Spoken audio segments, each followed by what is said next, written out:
Pour le Workstation Performant en 2026, c'est comme vouloir s'acheter une Ferrari avec un salaire de stagiaire.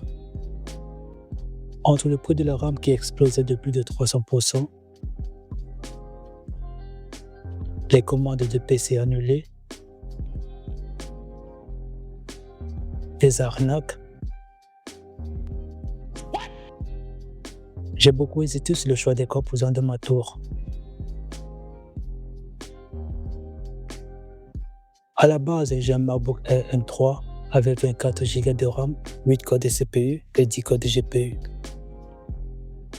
C'est un ordinateur idéal pour un développeur qui veut rester actif et productif, même en déplacement. Mais dès qu'on touche au montage vidéo avec des effets gourmands sur DaVinci Resolve, ou qu'on veut faire tourner des modèles d'IA en local,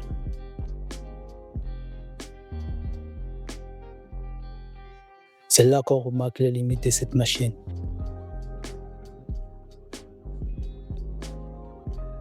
En tant que dev et aussi pour produire des contenus de qualité, j'ai opté pour des composants ciblés afin d'avoir une machine performante sans vider mon portefeuille. Comme carte mère, j'ai choisi la MSI Mag B650 Tomahawk Wi-Fi. Pour moi, c'est la reine du milieu de gamme. Elle a tendance à moins chauffer lors d'une utilisation massive comparé à d'autres cartes mères qui négligent souvent le refroidissement des VRM.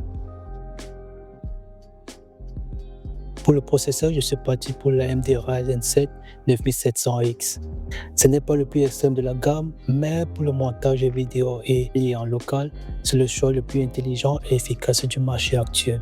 Côté stockage, le Samsung 990 Pro en 2 Tera m'a semblé être le choix idéal pour mon système.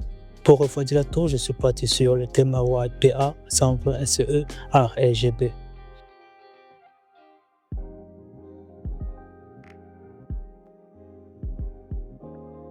C'est un choix purement pragmatique pour moi sur le meilleur rapport performance-prix face à un water cooling. Pour l'alimentation, j'ai choisi la MSI Mag A850GL. Elle est 100% modulaire, c'est-à-dire qu'on connecte uniquement les câbles dont on a réellement besoin pour garder un fixed optimal. Elle délivre 850 watts, ce qui est largement suffisant pour alimenter la tour. Et en plus, elle a une certification 80 Plus Gold, gage d'un excellent rendement énergétique.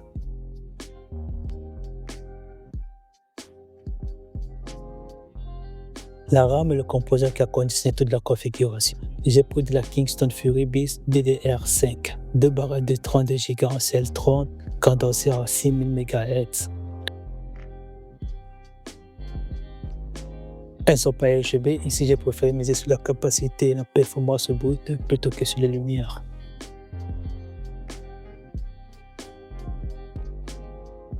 Et pour la carte graphique, j'ai opté pour une MSI GeForce RTX 5070 Ti.